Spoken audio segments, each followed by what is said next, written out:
Hello, Void and all who inhabit it. It's me, the Grinch's winter intern.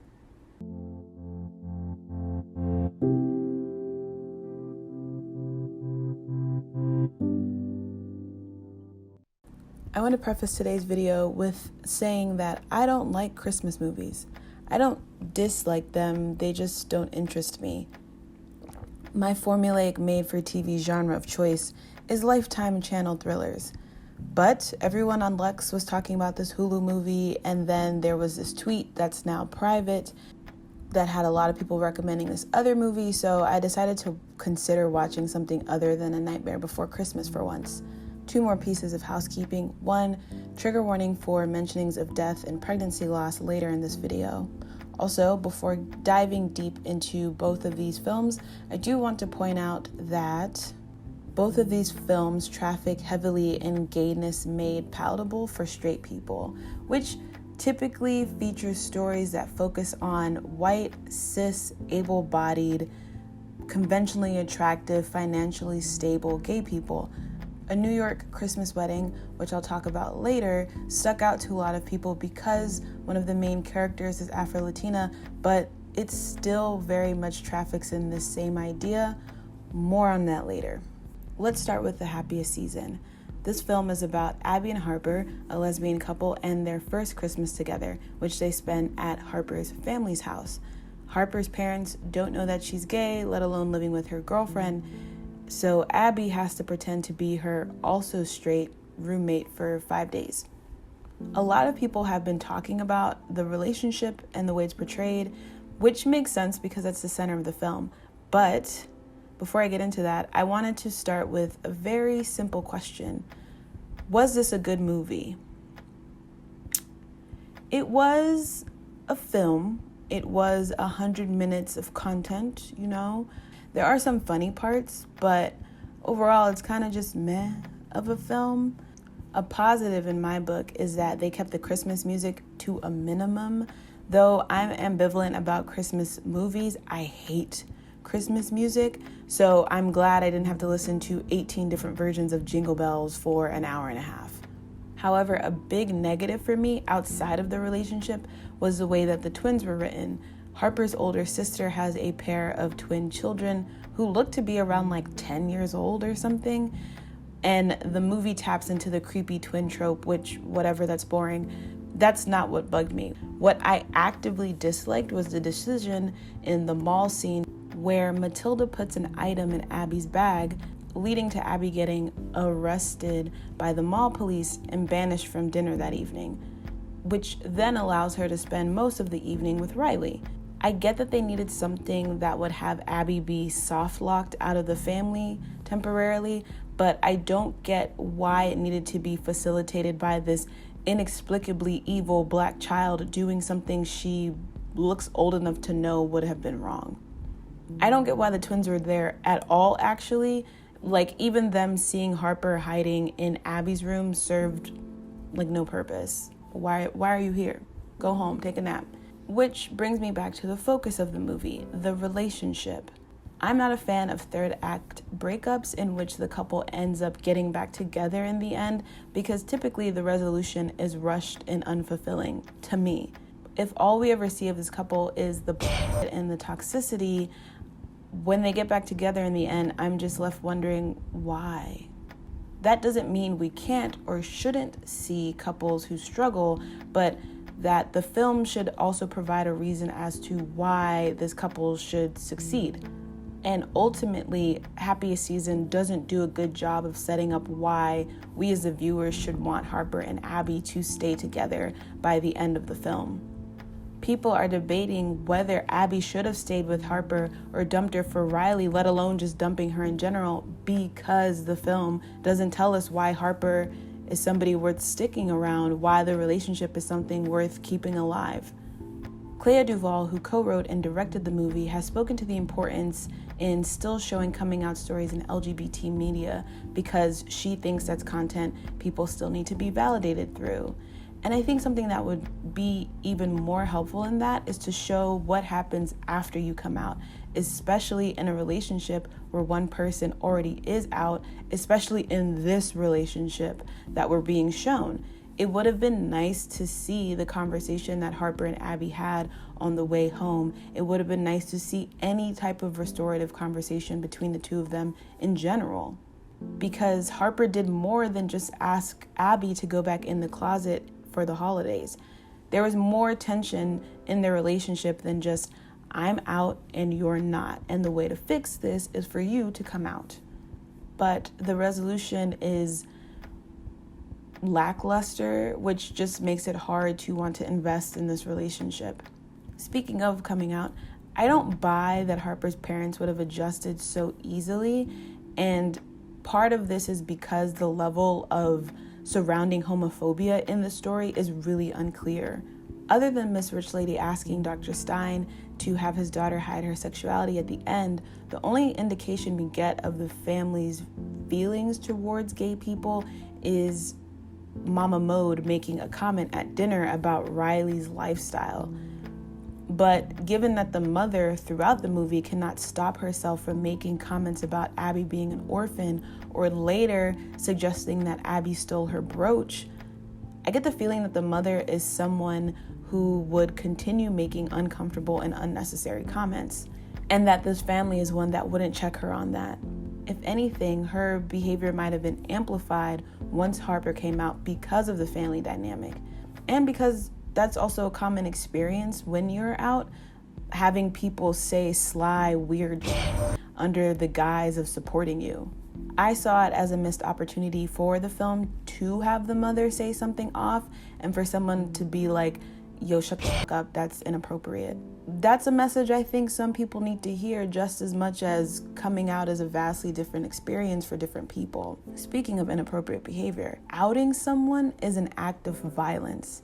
And the film is just like, well, the sister who outed Harper is going through a divorce, so it's kind of equitable. And it's very much not in the least bit. The film shifts from that conversation with John and Abby outside to Harper finally coming out and it being equated to an announcement of a divorce, which is then equated to sharing that you want to try karate, which is then sharing that you've sunk in your family savings into a campaign that you're only running because you want them to be proud of you. You, one of the two main people who established the environment of fighting for love in your household in the first place. Do we see how all these things are not the same? And yet the film suggests that they are, which kind of reduces the importance that's been stressed the whole film of coming out is this big scary thing, which it is. It is still a big scary thing internally, even if your family or whoever you're coming out to is supportive of you. But it's just like, why if in the end it low-key doesn't matter? It low-key doesn't matter. Which brings me back to John's speech, which felt like both a PSA and a way to cover their asses for the bull that was coming down the storyline. If a point of the film is to show how relevant coming out to family still is for people in the LGBT community, it's irritating to follow up this grand speech about the vastness of experiences that people have with coming out with a set of scenes in which each family member is sharing their own secrets as if they are all the same. Which is it? Is coming out important or not? Add on top that the film establishes that Harper outing Riley in the past led to her low-key being ostracized by the community, though not by her parents. The fact that the potential impact of being out isn't made clear for adult Harper throughout the film makes me question what we're supposed to see her as having at stake beyond her reputation. Also, there's this weird thing with a couple of scenes where like the shock horror of being out or having a child who is out is equated to being a criminal. It first happens at the first dinner party they go to, where Harper is with her parents talking to Harry, and Harry says something like, I don't just look into the candidates that I support, I also look into their families. And she mentions a previous candidate who she was going to support, but his son was on some Tiger King shit, so she pulled her money out of that campaign. The film then jumps to a shot of Harper downing alcohol, and like, I get the stress of hobnobbing all evening, but I was also like, are we supposed to perceive being secretly gay as having the same potential to tank your family's reputation as committing a felony? Like, do people really care that much in this town? Are y'all going to establish that that's how much people care? If Harper was also doing some felonious shit, I could get that level of stress, but she just wants to eat pussy. Who cares? Which also goes back to the fact that the level of environmental homophobia isn't really clear throughout the film. And I think they did this to make everyone still likable in the end. Like, we can't make the family too bad. We can't make the town too awful, because you should still like most of the people in the film by the end, which is cute or whatever. But again, it doesn't provide any context or substance to the stakes. It's a very general worry as opposed to building up what is specific to Harper's situation that causes her so much worry. And one scene where she says exactly that in the third act of the movie is not building it up, especially when we see a lot of what she's worried about is tied to her social currency with her peers and arguably her older sister, as well as like the usefulness she provides to the family because of her job. The last thing I'll say about this film before I move on to the second one is that I really appreciated in the beginning when John was critiquing marriage as a shoddy replication of heteronormative values. I do hope we can get more movies that look at the validity and longevity of non-hetero relationships that doesn't require them to end in a marriage or subscribe to heteropatriarchal values. This movie doesn't go over Abby's trajectory of thought at all, and honestly, it's not the space to, but I do think it's interesting to comb through people in the LGBT community's investment in and interest in recreating heteronormative values or experiences, which is a great transition to A New York Christmas Wedding. This film is about Jenny, a gay or bisexual woman who, 5 months away from getting married to a man, is shown how her life could have been if she pursued a relationship with her best friend. It's like A Wonderful Life, but with a sassy gay guardian angel and time travel. Despite that, the most unrealistic thing about this film is that anyone in the city would see someone get hit by a car and care enough to walk them home. Anyway, let's start with the same question. Outside of the relationship, is this a good movie? No. It's giving after school special, it's giving abstinence only education. They literally said if you have premarital sex, you will get pregnant and die. Jenny's guardian angel is revealed to be the stillborn child of her dead best friend, a fact that is revealed in a scene that literally had me screaming. Gabbyson. Azrael. Gabby's son. It's giving Christian haunted house levels of terror, okay? But this film also shares a couple of things with Happiest season. We have some gratuitous biracial children. We again have one character who has practically no family, plus the idea of found family. We again have tension in a relationship between two women that's brought on because one of their past relationships with a man, and notably, homophobia is at a low simmer at best.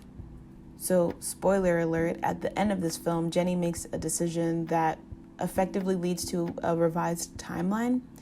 In the original timeline, Gabby, the best friend, got kicked out of her parents' house because she got pregnant as a teenager. But there's no concern that her parents won't react as badly, if not worse, at learning that she's gay in the revised timeline. We see Jenny's dad reading Marmaduke comics more than we see him react to her relationship with Gabby, or importantly, how he reacted when Jenny revealed that she liked Gabby as a teenager in the first place. It would have been amazing to have a scene with an Afro-Latina teenage girl coming out to a supportive father. But everything is very easy in this film, and like Happiest Season, it left me wondering what was at stake for Jenny. If Jenny's father was cool with her loving Gabby, and Jenny seemingly wasn't invested in getting married in the Catholic Church, why did she end up engaged to a man? Which is why I think that Jenny might be bisexual. It never really felt like she didn't love David or that she actively disliked him, just that she loved Gabby more.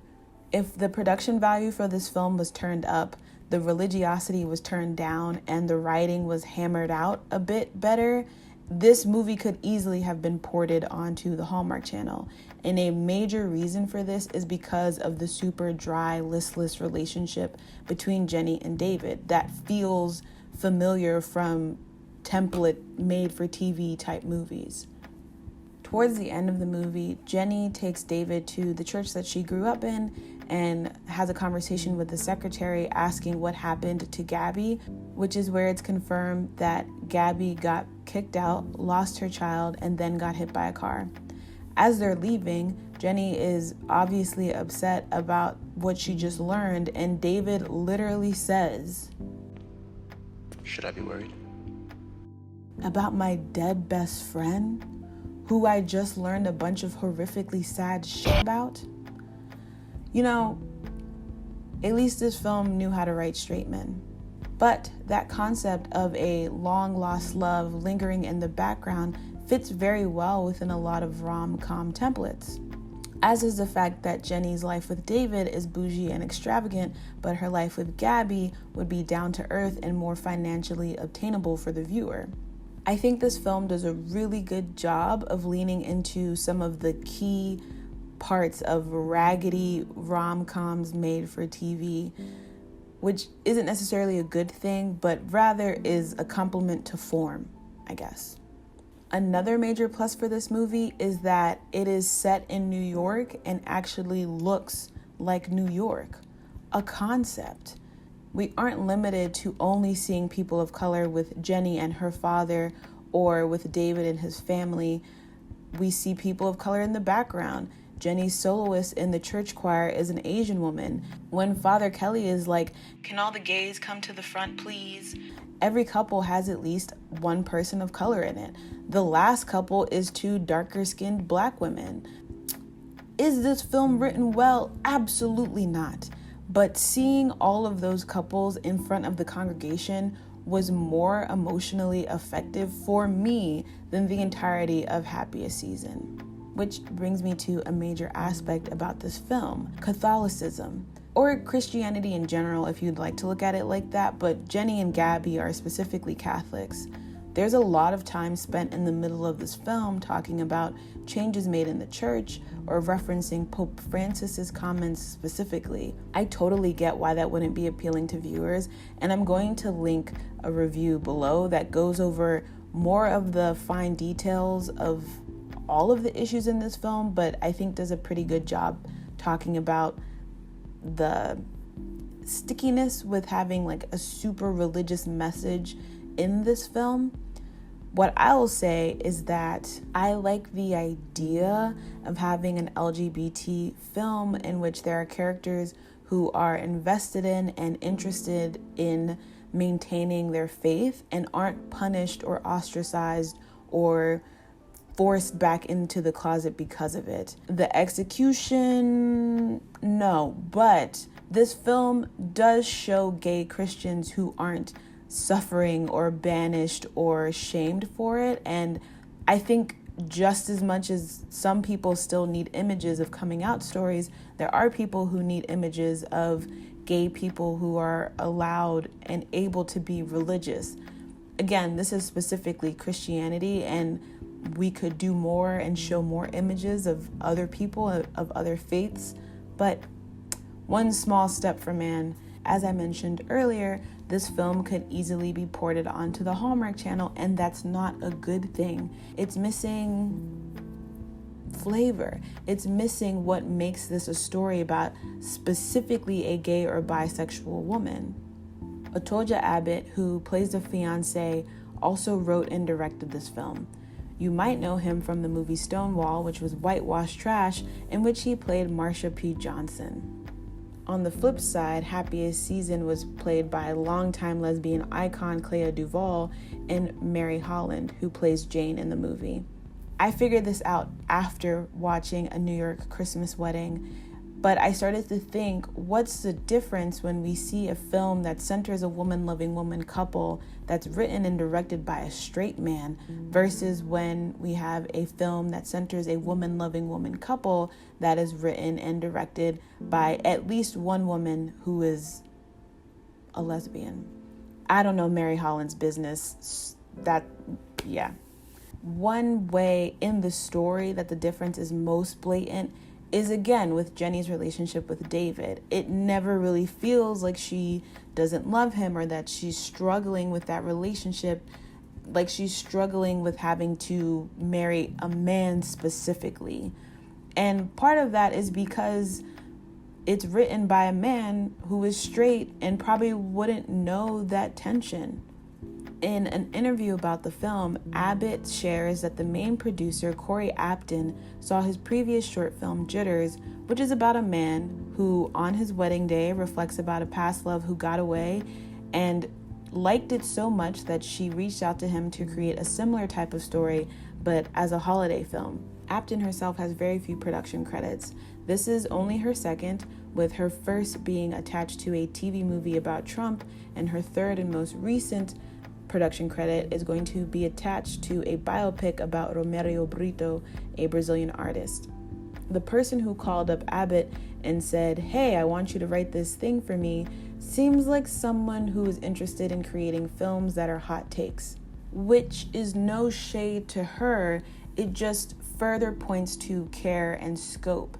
It's less, I'm making the film that I wanted to see, and more so, I'm creating a film because of opportunity, because this is a hot topic right now. I also want to point out that Abbott is the sole writer of this film.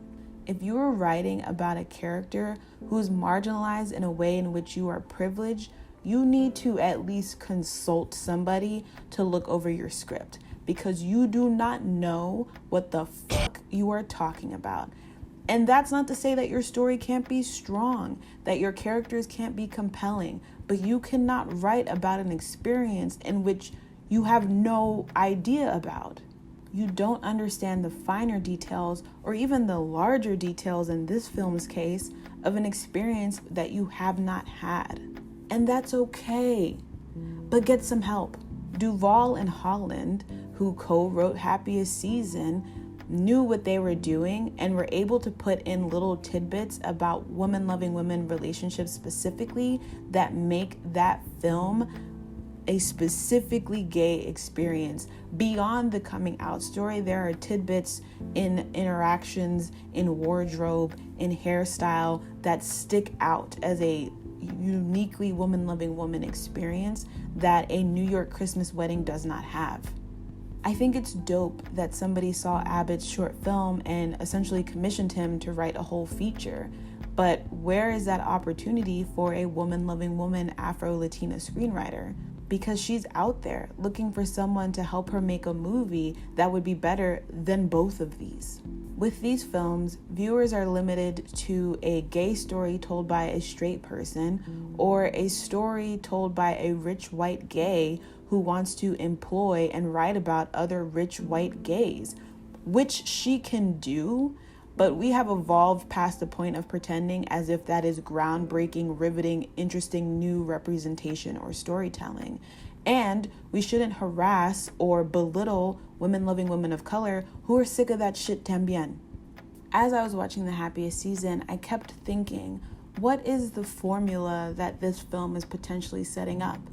But it's not actually introducing us anything new or different from a lot of women-loving women films that we've already seen.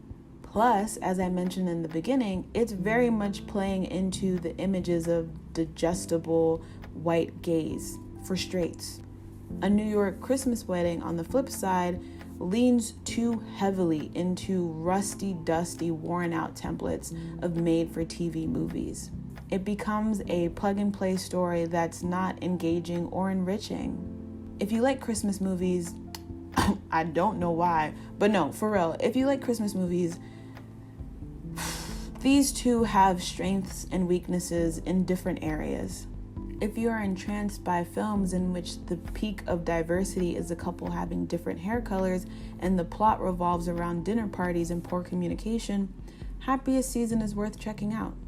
If you have a soft spot for rom-coms with heavy religious undertones and not that great of a plot, but at least a couple talks to each other about their feelings even though the dialogue isn't written very well, maybe skim through A New York Christmas Wedding. These films aren't the best or the worst, but we could do better, much better in one case.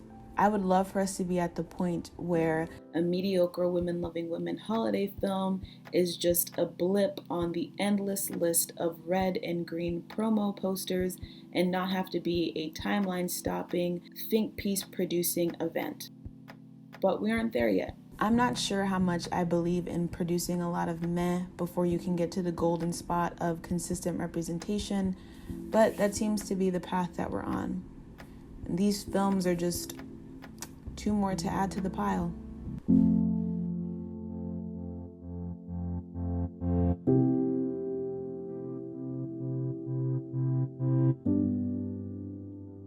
If you made it to the end, thank you for making it to the end. Did you watch either of these movies? What did you think?